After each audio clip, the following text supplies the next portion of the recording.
加息、缩表、强美元可能会对我们今年的投资市场带来一个大的调整，但是这还是短暂的。今年开始的逆全球化过程可能会为我们未来的经济带来一个长达10年的低增长的时期，对投资的市场，无论是股票或者房地产，都可能会有深远的影响。今天给大家深入的探讨一下什么是逆全球化，对我们又有多大的影响。而在这中间，我会分享几个观点，希望能给大家在这个逆全球化的市场里面一些解药和一些投资的方法，大家记得要留到最后咯。大家好，我是奇爸爸张志云，在这个频道里我会分享我投资了30年的经验和心得，希望能帮助大家提升投资回报。记得订阅并打开旁边的小铃铛，那你就能第一时间看到我视频的上传了。围绕今天的主题逆全球化，这个全球化的名字叫全球化贸易。那我们首先来探讨一下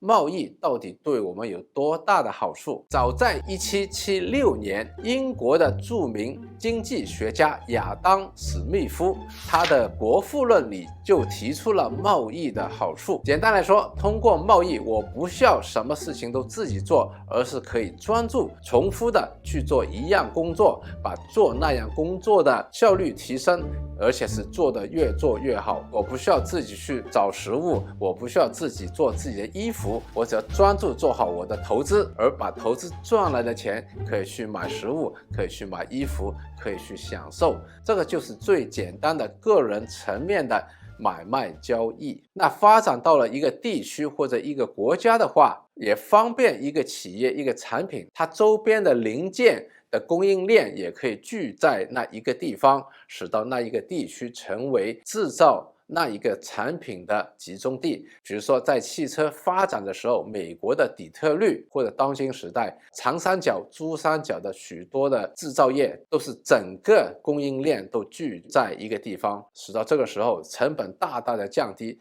质量大大的提升，而通过全球贸易，全世界可以得到更便宜的、更好的产品。举个例子，我们看一下很成功的公司，苹果很赚钱的一个产品叫 iPhone， 在美国他们是专了设计和全球的营销，在中国的工人是专业化了生产，使到 iPhone 的成本很低，质量又很高。苹果是赚了很多的钱，而跟它一起有关的供应链也分到了一杯羹。那这个全球的贸易是什么时候发展，又给我们带来什么的红利呢？其实中间还有几个发展使到全球化的贸易 becomes possible， 是越做越大的。第一个是工业革命，工业革命之后使到工厂的出现，可以利用蒸汽啊、电能啊，使到机械可以大规模的生产。但是要购买这些机械的话，又需要大量的资本。全球贸易的盈利资助了英国的发展，使到英国当时成为了全球最大面积的大英帝国。这个中间也有船运的发展，还有后来的铁路的发展，也是促使了全球贸易的发展。那到了2001年呢， WTO World Trade Organization 世界贸易组织又在多哈达成了协议，大量的降低了和取消了许多的关税，也规定加入 WTO 的国家要取消他们进口的壁垒。一下子全球的贸易得到了喷井式的爆发。而美国在1971年美元跟黄金脱钩之后，又使到美国可以大量的印钞票来资助它的贸易赤字。所以这个贸易赤字啊，使到美国人不需要赚那么多的钱，而用更多的钱。而他们用了更多的钱的时候，也带旺了许多的出口的国家，比如说当时80年代的日本啦，后来的亚洲的国家啦，到了90年代开始，中国大陆呢在进入了 WTO 之后，就成为了世界的工厂。曾经有人说过，差不多全世界所用的物品都是 Made in China。 我们看到从71年美国贸易赤字不断上升，其实已经带旺了整体的贸易。而当这个 WTO 之后，更加把全球贸易的红利发到了全世界。在消费者的层面，他们可以消费多一点，而这个产品的价格又便宜一点，通胀不见掉了，也使到央行可以在低通胀的时候量化宽松，印多点钞票去刺激经济和资助贸易的赤字和财政的赤字。在企业方面，因为他们的制造搬到了低成本的地区，所以他们的成本是降低了，价格降低，而这个低价促销又可以使到他们卖多点产品，企业的量是做大了，而他们的毛利也是增加了。这里呢，跨国企业 multinational companies 就赚了很多的钱，当然他们的股价也就不断的上升了。比如说巴菲特很喜欢的可口可乐，如果只做美国的市场，盈利有限，但是当全球化了之后，全世界的人都喝可乐，可口可乐股价就涨了更多了，巴菲特也赚了更多的钱，再次做了股神了。同样的，今天的苹果也是把他们的 iPhone 和其他的产品卖到了全世界，造就了苹果的股价长生长有。所以全球化的贸易还有一个好处就是使到全世界的本来还没有开发还比较贫穷的地方，也通过制造和出口他们富起来了，而他们富起来之后又会重新购买其他国家生产的，包括美国生产和出口的产品，这里是一个 win-win。 所以从70年代开始，我们是享受了全球化贸易的红利。在这个时候呢，股票市场是长生长有的，除了每10年当中有1-2年因为信贷的过度的扩张，股票市场是涨过头了，有一个调整，我们叫这些股市的调整或者熊市之外，整体来说股票市场是涨的啊。所以今天呢，我们已经习惯了说股票市场长远是涨的，就算有1-2年的股灾，股票市场还是会涨的，只要 buy and hold， 我们还是能做一个长期的投资者。其实在背后正是因为我们享受了全球化贸易这50年带来的红利。在贸易背后有一个叫相对优势的概念。什么叫相对优势呢？我来举个例子，一个村里面有2个人，一个叫小王，一个叫小李。小王每天如果是做衣服的话，能做10件衣服，每件衣服卖1块钱。小李的话，每天做衣服能做8件衣服，每件卖1块钱。那在一个绝对优势里面，小王能做10件衣服，他做的要比小李多，应该来说小王是要去做裁缝的。但是在一个相对的优势里面，我们还要看小王除了做衣服还能做什么。原来小王还是个音乐家，如果他去唱歌的话，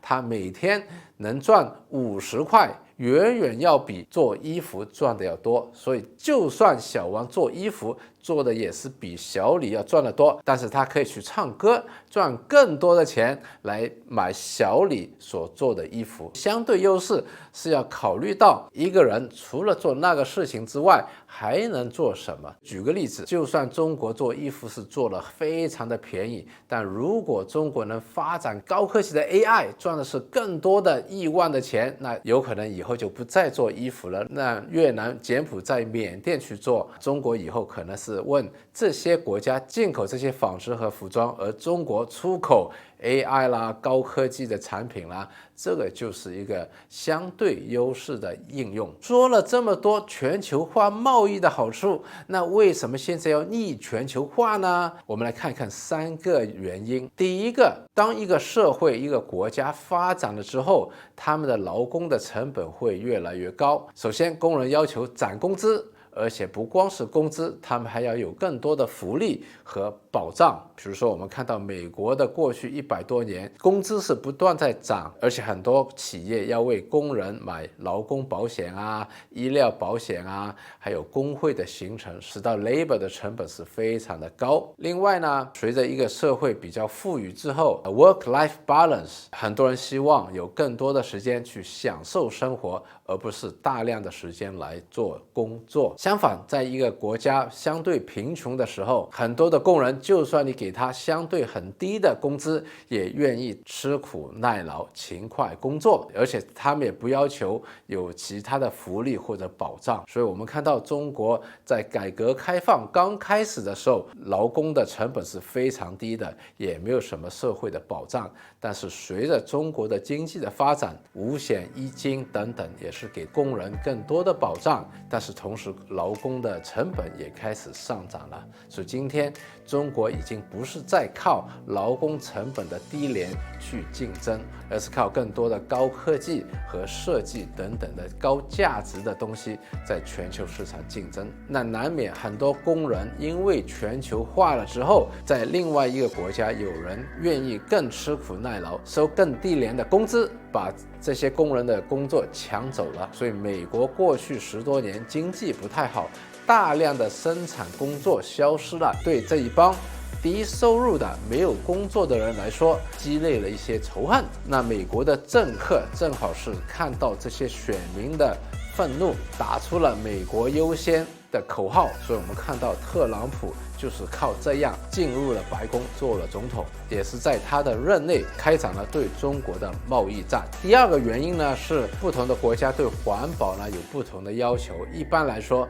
在一个国家相对贫穷的时候，对环境的污染也没有那么紧张。中国大陆在发展的时候是大量的污染了环境，当然现在也开始注重了环保。其实美国在刚开始的时候，英国在刚开始的时候也是大量的污染了环境。到全球化贸易的时候，在一个已经发展的国家的工作搬到了刚开始发展中的国家的时候，发展中的国家可能没有对环保这么紧张。如果这个工作已经在发展的国家里面生产的话，对地球啊、对环境啊可能会好一点。但当这个工作到了新兴市场里面，对环境的污染可能会更多。而且呢，大量的产品在廉价的时候，消费者用了几年就把这个东西淘汰掉了，也产生了大量的废物、垃圾，这也是对地球的环境不太好的。第三个就是全球化的贸易建立了全世界的供应链，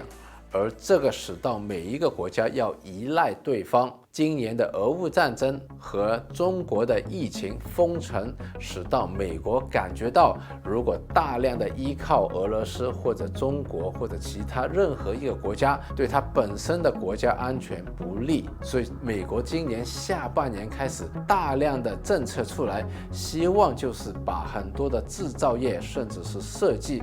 都拉回美国本地去做，包括最近通过的晶片法案、新能源鼓励和对生物科技的研发和制造，都希望美国本地能做更多。那刚才提到了，随着中国的发展，中国的劳工成本已经不再低廉了，所以中国在过去10年致力的往高端的高科技、高价值的设计方面去发展，也提出了中国制造2025，所以现在中国制造和出口的产品是越来越高科技，这个开始踩到了美国的红线。本来美国以为我制造高科技的，你制造低科技的，我卖高科技产品，你卖低科技的服装或者其他的电子产品，这样的话我们大家都有饭吃。但是如果高科技的产品也给中国企业抢走饭碗的话，那美国就没有东西可以卖咯。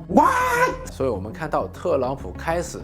美国是针对中国的高科技企业，特别是在电讯器材，华为啊、中兴啊，已经领先美国企业的这些产品里面，掐中国的脖子，不让华为或者中兴用某些关键的零件或者软件。在这个大环境底下，今年的芯片法案也是不再让中国用一些高端的晶片，还有一些设计的软件。在这个时候，中国也一定会自己开发这些高端的企业，全球化的合作和全球化的贸易正式是撕裂了。那如果全球化这个钟摆是从70年代到了2022年，那一旦这个钟摆调转了方向，开始了逆全球化，这个过程会发展多少时间呢？我觉得在这个逆全球化的环境里面，我们不能够再像过往50年一样期待股票市场是长生长有，80%到90%的时间是牛市，只有10%到20%的时间是熊市，这个规律可能会打断。而我们投资的时候也要避开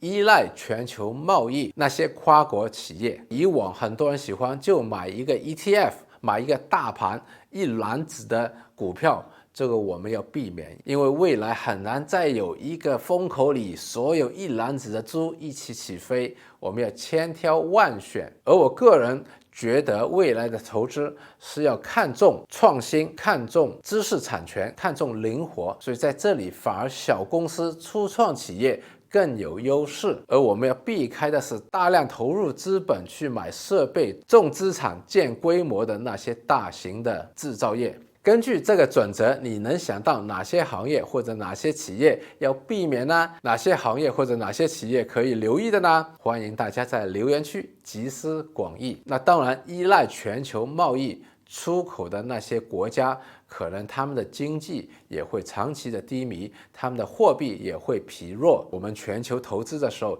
也要避开那些国家。而如果今天我们从事的工作是跟制造业、出口、全球贸易有关的，那我们也要及早的留意我们的公司会不会面临着经济的转变，需要去转型。我个人希望欧美的国家领导和中国的国家领导最终还是看到全球的合作是对全球的人民都有帮助，希望他们理性的对话，再次创造一个共赢的全球化的一个年代。看到这里的你，给自己一个赞，也给我们一个赞吧，也欢迎分享这个视频。那我们下次再见喽。